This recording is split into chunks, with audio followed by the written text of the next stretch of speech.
Okay વિદ્યાર્થી મિત્રો, આપણે ગયા લેક્ચરમાં આપણે એ વાત કરી હતી કે સમાંતરબાદ ચતુષ્કોણના એક જ પાયા પર બનેલી સામાન્ય બાજુ કઈ છે એ આપણે શોધતા હતા। હવે એના પરથી એક પોઈન્ટ વાત કરીએ। હવે ગયા લેક્ચરમાં આપણે જે વાત કરી હતી એ લેક્ચરથી આગળની શરૂઆત કરીએ તો આપણે એક વિધાન બને છે, બરાબર? એવું આપણે ચોપડીમાંથી એવું બનાવ્યું પણ આપણે જાતે રીતે પોઈન્ટ ઓફ વ્યૂ થી એક્ઝામ થ્રુથી આપણે બનાવી શકાય। તો કેવી રીતે? તો સમજી શકાય કે જ્યારે પણ જે આકૃતિ આપણને આપેલી હોય છે એ આકૃતિમાં તમને એક જ પાયા પર આવેલી હોય છે, પરંતુ અમુક એવી પણ આકૃતિ તે તમને MCQ માં મૂકી શકે છે કે તમે તે કન્ફ્યુઝ થઈ શકો, એની પણ વાત કરીશું। તો આપણે આગળ વાત કરીએ એ પ્રમાણે કે જ્યારે પણ બે આકૃતિઓ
चलो હવે આપણે વાત કરી પ્રમાણે કે જ્યારે પણ સમાંતરબાદ ચતુષ્કોણનો જો પાય એક જ બાજુ પર આવેલી હોય તો આપણે આવું એક વિધાન લખી શકીએ। કેવી?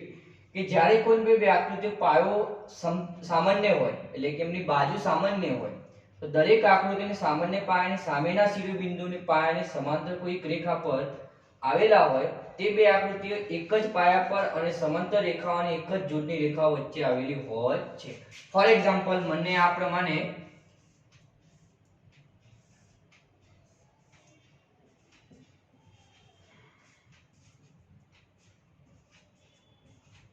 ચતુષ્કોણ આપેલો હોય છે અને એની સામાન્ય બાજુ આપણને CD છે। તો એ સમજજો સ્ટેપ બાય સ્ટેપ કે આકૃતિનો પાયો સામાન્ય હોય તો CD આપણે પાયો છે, એ કેવો છે? સામાન્ય છે બંને ચતુષ્કોણ માટે। તો દરેક આકૃતિની સામાન્ય પાયાની સામેના શિરોબિંદુઓ એટલે કે આ જે પાયો છે એના સામેના શિરોબિંદુઓ એટલે કે આના A અને B અને એના સામે E અને F એના શિરોબિંદુઓ પાયાને સમાંતર કોઈ રેખા પર આવેલા હોય ત્યારે બે આકૃતિઓ એક જ પાયા પર અને સમાંતર રેખાઓની એક જ જોડની રેખાઓ વચ્ચે આવેલી હોય છે। તો આ બંને જે પાયાઓ છે એના સામેના શિરોબિંદુઓ બંને સમાંતર રેખાઓની, બરોબર? બંને સમાંતર રેખાઓની કેવા વચ્ચે આવેલા હોય છે? રેખાઓની વચ્ચે આવેલા હોય છે। એટલે કે આ બંને સામેના જે શિરોબિંદુઓ છે એ બંને સમાંતર રેખાઓ વચ્ચે આવેલા હોય છે। તો આવું આપણે તમને ખાલી જગ્યા ખરા ખોટા વિધાન બનાવીને અલગ અલગ પ્રકારે તમને પ્રશ્ન પૂછી શકીએ છે। હવે આપણે આગળ વાત કરીએ કે તમને આ પ્રમાણે આકૃતિ આપી, બરોબર? તમે એમ જ શીખ્યા હતા શું કે તમને આ ચતુષ્કોણ આપેલું હોય, ચતુષ્કોણ તમારે શું શોધવાનું હતું કે એક જ પાયો કયો છે અથવા કે સામાન્ય બાજુ કઈ છે, પણ તમને એક ટ્વિસ્ટ કરીને આપે, એટલે કે આકૃતિ તમને થોડું ફેરબદલ કરીને આપે, તમે શું કરી શકો છો? તો આપણે આ રીતે પ્રશ્ન બની શકે.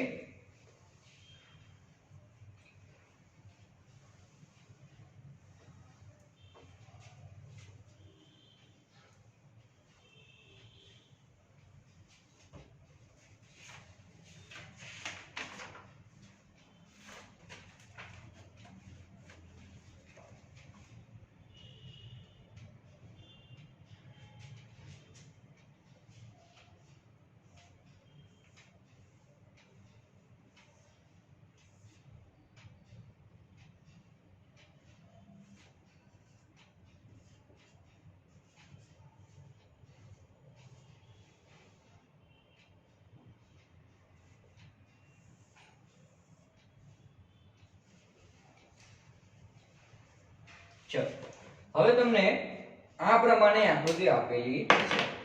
હવે પ્રશ્ન એક એવો છે કે ચતુષ્કોણ PQRS અને ત્રિકોણ ABC, બરોબર? તમને ચતુષ્કોણ PQRS આપ્યો છે, PQRS તમને ચતુષ્કોણ આપેલો છે, અને તમને ત્રિકોણ, બરોબર? ત્રિકોણ તમને કયો આપ્યો છે? ABC, બરોબર? તો ચતુષ્કોણ તમને PQRS આપે છે અને ત્રિકોણ તમને ABC આપેલો છે.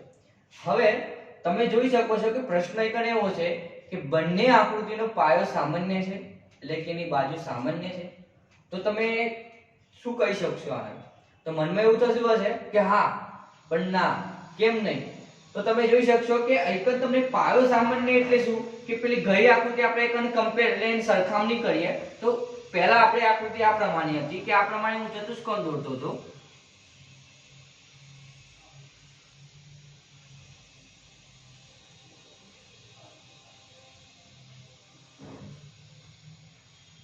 બરોબર? આ પ્રમાણે હું ચતુષ્કોણ દોરતો હતો. હવે ચતુષ્કોણ આપણને છે ABCD, અને એકને આપણે એના શિરોબિંદુ બીજા આપી દઈએ નામ EF. તો આ બંનેની આકૃતિ તમે કમ્પેર કરો, સરખામણી કરો તો શું થશે કે આ તમને એકન આ પાયો છે અને આ પાયો છે. તો તમે જોઈ શકશો કે આમાં સામાન્ય બાજુ છે પણ આમાં ના. તો કેમ ના કહી શકાય? કારણ શું છે? તો તમે એકન જો આનો પાયો ખાલી BC જ છે અને આખો PQRS નો પાયો આપણે લઈએ તો આખો PS છે. તો આનો પાયો એના પર આવેલી છે, પણ એમ ના કહી શકાય કે બંને એક છે.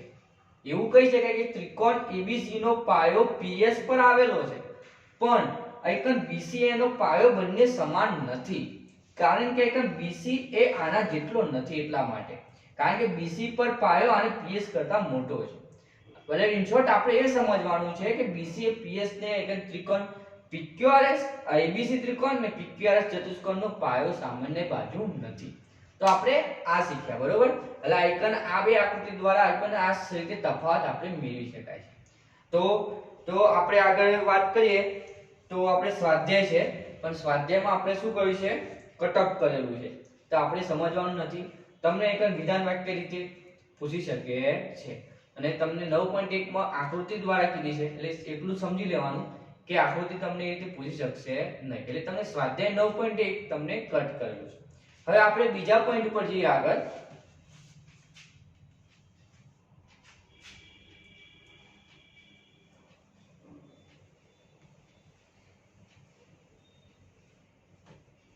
આપણો બીજો પોઈન્ટ છે કે એક જ પાયા પર અને સમાંતર રેખાની જોડતી રેખાઓ વચ્ચેના સમદ્ર બાજુ ચતુષ્કોણ.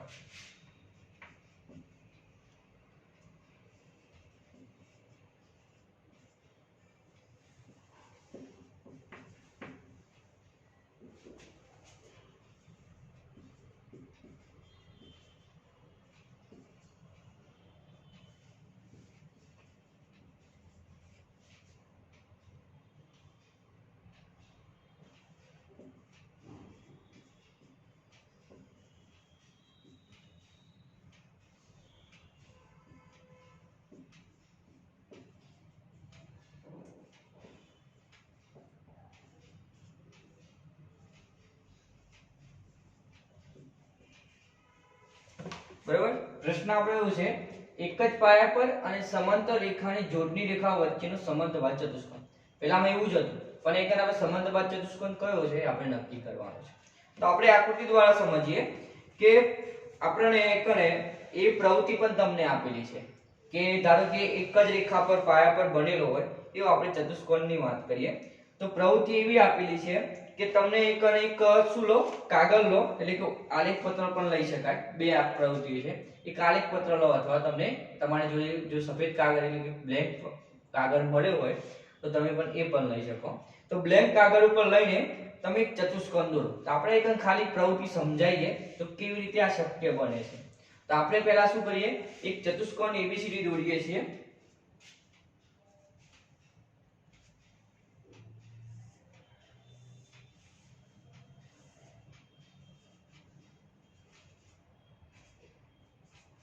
હવે ABCD ચતુષ્કોણ છે, ABCD ચતુષ્કોણ કેવો છે? સમંતબાજુ ચતુષ્કોણ છે.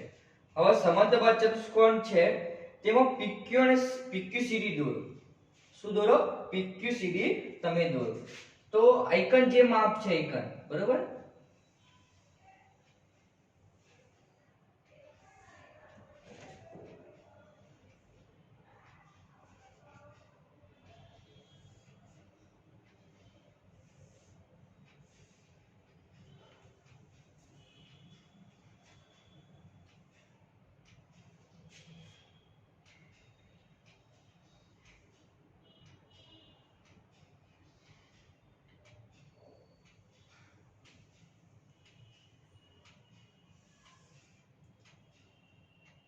આ પ્રમાણે.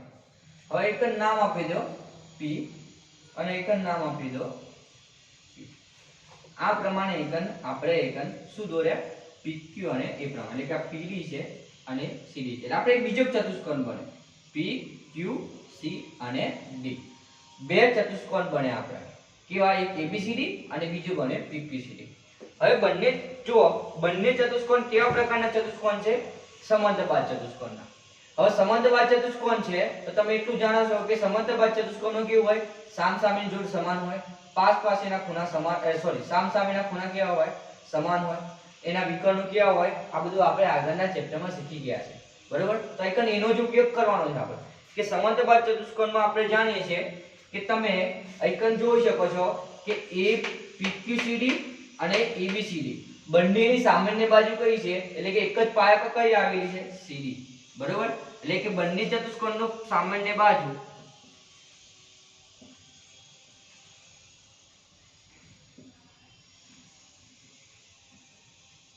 અથવા એક જ પાયો કઈ છે? CD છે, બરોબર? તો આપણે કઈ બાજુ છે? CD છે. તો એ જ રીતે આપણે વાત કરીએ કે આ જે PB, બરોબર? PB અને DC ની વચ્ચે આવેલા છે બંને. PB અને DC, બરોબર? આ બંને વચ્ચે આવેલા છે. માટે આપણે યાદ કરો કે સમંતબાજ ચતુષ્કોણનું ક્ષેત્રફળ શું આવે? તમને ખ્યાલ જ છે, સમંતબાજ ચતુષ્કોણનું ક્ષેત્રફળ 1/3 એ પ્રમાણે આપણે શોધતા હતા, યાદ હોય તો. પાયો ને વેધ એટલે B ગુણ્યા H આ પ્રમાણે શોધતા હતા, બરોબર? આગળના ધોરણમાં અથવા ગમે ત્યારે 1/3 B ગુણ્યા H એટલે હાઈટ અને વેધ પ્રમાણે આપણે શોધતા હતા. તો હવે તો આપણે એ રીતે શું મેળવી શકીએ છે? સમંતબાજ ચતુષ્કોણનું ક્ષેત્રફળ. એટલે તમને ઇન શોર્ટ આઇકન કઈ તરફ લઈ જાય છે? ચતુષ્કોણનું ક્ષેત્રફળ કેવી રીતના શોધી શકાય? પાયો એક જ છે CD, બરોબર? બંનેના જે વાત છે PB અને CD બંને કેવા છે? સમાંતર કહી શકાય, બરોબર? તો આઇકન સમાંતર કહી શકાય પણ બંને ચતુષ્કોણની બાજુઓની વાત કરીએ તો સમાન છે સામસામે. ચતુષ્કોણની જો બંને આખા આકૃતિની વાત કરીએ, આખા ભાગની વાત કરીએ તો આઇકન વાત કરેલી છે. તો આ જે ભાગ છે અને આ જે ભાગ છે એ આપણે કેવો છે? સમાંતર. તો આપણે આઇકન આ રીતે સમજી શકાય કે આઇકન જો બીજું એક પણ આપણે એવું બની શકે છે, આઇકન અલગ અલગ ભાગ બની શકે છે કે ABCD ચતુષ્કોણ પ્લસ PQCD ચતુષ્કોણ કેવા છે? સમંતબાજ ચતુષ્કોણ છે. બીજી એવી વાત કરીએ કે આ જે ત્રિકોણ બને છે, બરોબર? ત્રિકોણ કયો બને છે? ત્રિકોણ ADP. અને બીજો ત્રિકોણ કયો બને છે? BQC. હવે બંને ત્રિકોણ કેવા છે? એકરૂપ છે. કેમ એકરૂપ છે? આપણે આગળ જ સમજ્યા કે એની બાજુઓ કેવી હશે? સમાન. તો આ પણ કેવું હશે? સમાન. બંનેના કદ પણ સમાન છે માટે એના કદ પણ સમાન છે અને એના આકાર પણ સમાન છે માટે એને આપણે શું કહી શકીએ? એકરૂપ કહી શકીએ. હવે એના આકાર પણ સમાન હોય તો એને આપણે એના ક્ષેત્રફળ પણ કેવા મળે? સમાન મળે. આ રીતે પણ લખી શકું એને એરિયા એડીપી બરાબર એરિયા બીક્યુસી. આ એક પ્રકારનું થિયરી પ્રકારનું છે. તમને લેન્ધી લાગશે પણ થિયરી પ્રકારનું આપણે સમજવાનું છે. એટલે એના પણ શું થશે? ક્ષેત્રફળ પણ તમને સમાન મળશે. તો બંને સમાંતર ચતુષ્કોણના કેવા છે? ક્ષેત્રફળ સમાન છે. કારણ કે ક્ષેત્રફળ શું હોય? સામાન્ય બાજુ છે. શું મળશે? સમાન જ મળશે. તો આપણે એના દ્વારા એક પ્રમેય ભણીએ 9.1 પ્રમેય. એની આપણે ફક્ત ને ફક્ત પ્રતિજ્ઞા ભણવાની છે. આપણે એની સાબિતી શીખવાની નથી. તો પ્રમેય 9.1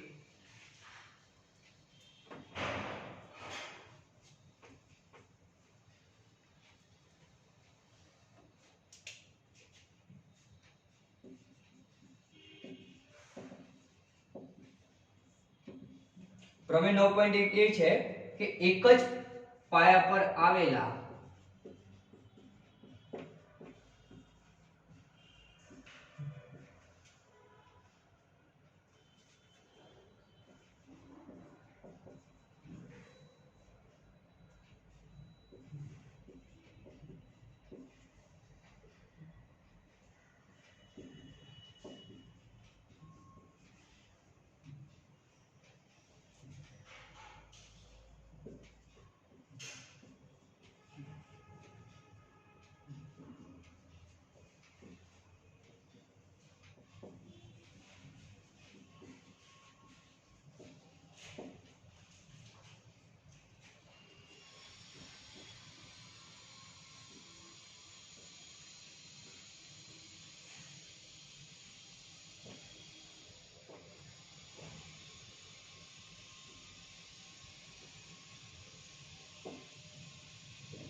હવે પ્રમેય આ પ્રમાણે છે કે એક જ પાયા પર આવેલા અને બે સમાંતર રેખાઓની એક જ જૂથની રેખાઓ વચ્ચે આવેલા સમાંતરબાજુ ચતુષ્કોણના ક્ષેત્રફળ કેવા હોય છે?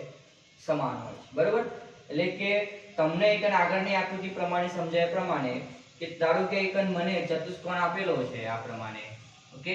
આ ચતુષ્કોણમાં એક આપણે આ પ્રમાણે ચતુષ્કોણ છે અને એક આ પ્રમાણે ચતુષ્કોણ છે.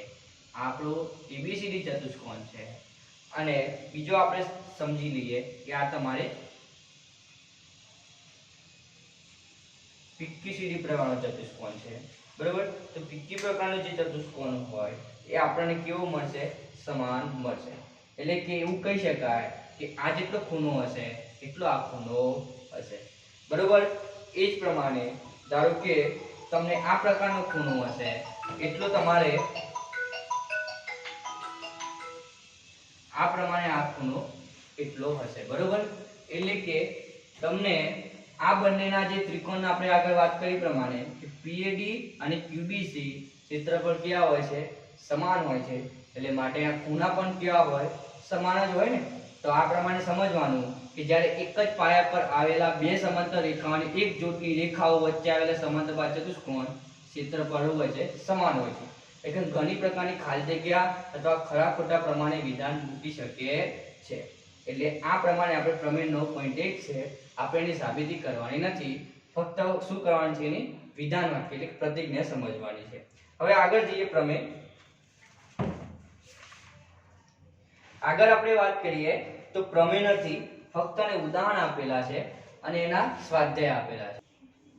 હવે આપણે બીજા પ્રમેય પર જતા પહેલા આપણે શું કરવું પડશે કે સ્વાધ્યાય આવે છે અને ઉદાહરણ આવે છે પણ આપણે સિલેબસમાં પ્રમાણે એ સ્વાધ્યાય સિલેબસ આપણે ચલાવવાનો નથી માટે આગળ જઈએ. બરોબર? તો આગળ આપણો પોઈન્ટ છે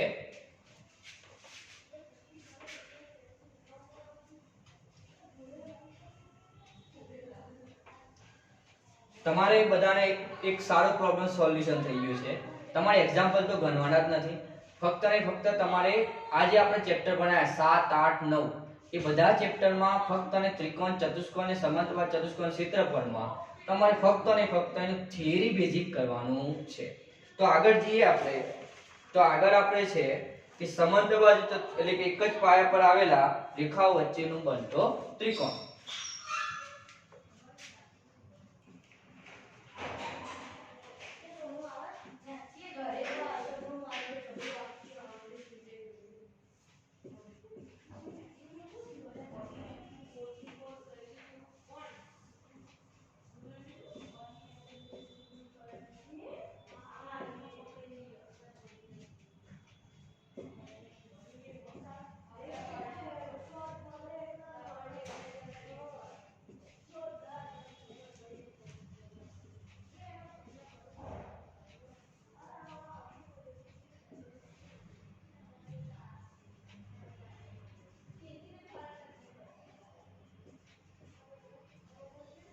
ઓકે, તમને આ પ્રમાણે આપ્યું છે એક જ પાયા પર આવેલા, આપણે થિયરી સમજીએ, એક જ પાયા પર આવેલા અને સમાંતર રેખાઓની જોડની રેખાઓ વચ્ચે આવેલો ત્રિકોણ કેવા પ્રકારનો હોય છે. તો તમને આપણે આકૃતિ દ્વારા સમજીએ કે ધારો કે તમને આ પ્રકારની આકૃતિ આપેલી છે.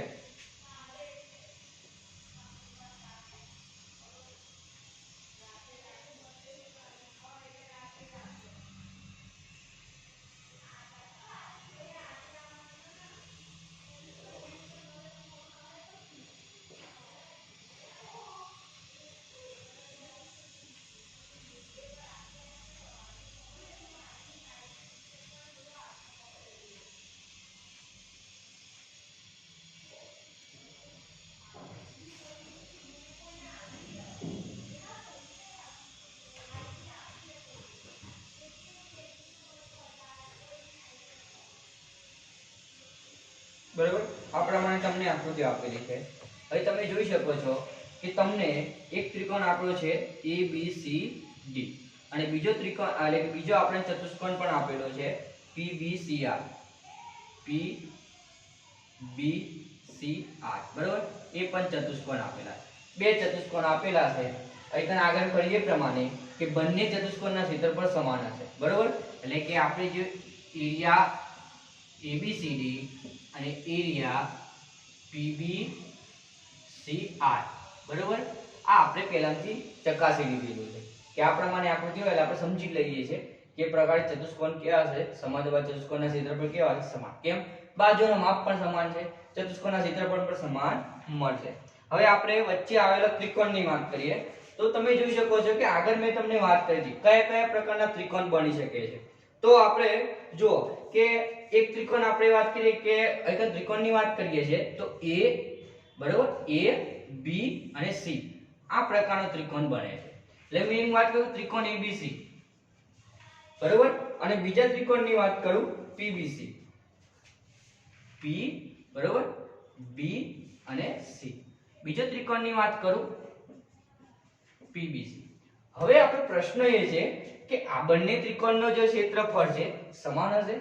તો સિમ્પલ વસ્તુ છે કે આ જે ABCD ચતુષ્કોણ છે, હવે ABCD ચતુષ્કોણનું ક્ષેત્રફળ જો 24 હોય બરોબર, હવે મેં એનો અડધો ભાગ કરી દઉં તો મને 12 મળશે. બરોબર, સમજી લો. આપણે સમજી લઈએ કે ભાઈ ABCD ચતુષ્કોણનું ક્ષેત્રફળ 24 સેન્ટીમીટર સ્ક્વેર છે. બરોબર, 24 સેન્ટીમીટર સ્ક્વેર છે. મેં એનો અડધો ભાગ કરી દઉં, આ બરોબર, અડધો ભાગ કરી દીધો એટલે મને ABC મળ્યો. તો એનું કેટલું હશે? 12 સેન્ટીમીટર સ્ક્વેર. બરોબર, હવે એ જ રીતે હું PBCR ની વાત કરું, PBCR ચતુષ્કોણ, એનું પણ ક્ષેત્રફળ કેટલું હશે? 24 સેન્ટીમીટર સ્ક્વેર. હવે એનો ભાગ હું અડધો કરી દઉં આ પ્રમાણે, તો એ પણ મને PBC ત્રિકોણ મળશે, એનું ક્ષેત્રફળ પણ કેટલું મળશે? સમાન મળશે, 12 સેન્ટીમીટર સ્ક્વેર. તો બંનેના જે એરિયા છે, બંનેના જે એરિયા છે મને કેવા મળશે? સમાન મળશે. બરોબર, તો આપણે આ રીતે નક્કી કરી શકાય છે કે જે સમાંતરબાજુ ચતુષ્કોણ છે અને એના બધા ત્રિકોણ બને છે, એ ત્રિકોણ કેવા હોય છે? સમાન. એટલે કે એનું ક્ષેત્રફળ સમાન હોય, સોરી માપ સમાન હોય, ક્ષેત્રફળ સમાન મળવાનું છે. માટે એને એકરૂપ પણ કહી શકાય, આગળ આપણે લખી શકાય. બરોબર, તો આવા નાના નાના પોઈન્ટ આપણે શું કરીશું કે લાસ્ટ આપણે થિયરી એટલે કે આપણે જ્યારે ચેપ્ટર પૂરું થશે ત્યારે આપણે આગળના ચેપ્ટરમાં કરી તે પ્રમાણે બધા પોઈન્ટ બધા લખાવશું, જેથી કરીને તમને શું કરી શકાય પરીક્ષામાં ઈઝી રહે. બરોબર, વાંચવા માટે. હવે આપણે એક પ્રમેય સમજી લઈએ. લાસ્ટ એક પ્રમેય સમજી લે પછી આપણે લેક્ચરને પૂર્ણાહુતિ કરીએ.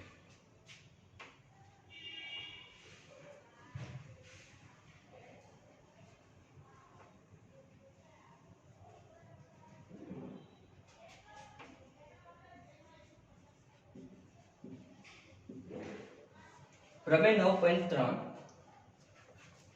પ્રમેય 9.3 સોરી પ્રમેય 9.2. પ્રમેય 9.2 એવો છે કે એક જ પાયા પર આપણે આ જે થિયરી સમજ્યા એ થિયરી પછી પ્રમેય છે. બરોબર, એટલે વિધાન કેવી રીતના બને સમજવાનું છે કે એક જ પાયા પર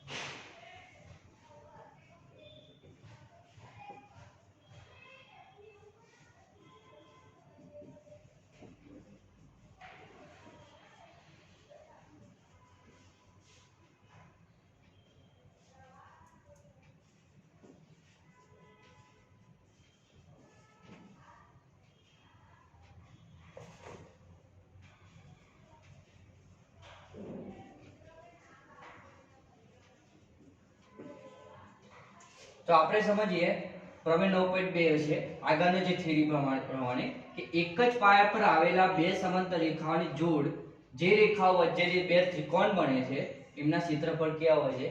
સમાન હોય છે. આપણે આગળ ઉદાહરણ દ્વારા આપણે સમજ્યા, બરોબર. તો આપણે આગળના જે લેક્ચરની વાત કરીએ ને આ લેક્ચરની વાત કરીએ, બંને લેક્ચરમાં એક સરળ રૂપે તમને થિયરી બેઝિક સમજાવેલી છે. તો ઇમ્પોર્ટન્ટ વસ્તુ શું છે? આ લેક્ચર તમને સારી સિમ્પલ એટલે કે સાદી શું જોવા ધ્યાનથી જોવા પડશે અને એને વારંવાર જોઈને તમારે શું કરશે? પુનરાવર્તન કરવું પડશે. તો તમને થોડું વધારે ઇમ્પોર્ટન્ટ રહેશે, બરોબર. તો તમે આ લાસ્ટ આપણે પ્રમેય 9.2 સુધી રાખીએ.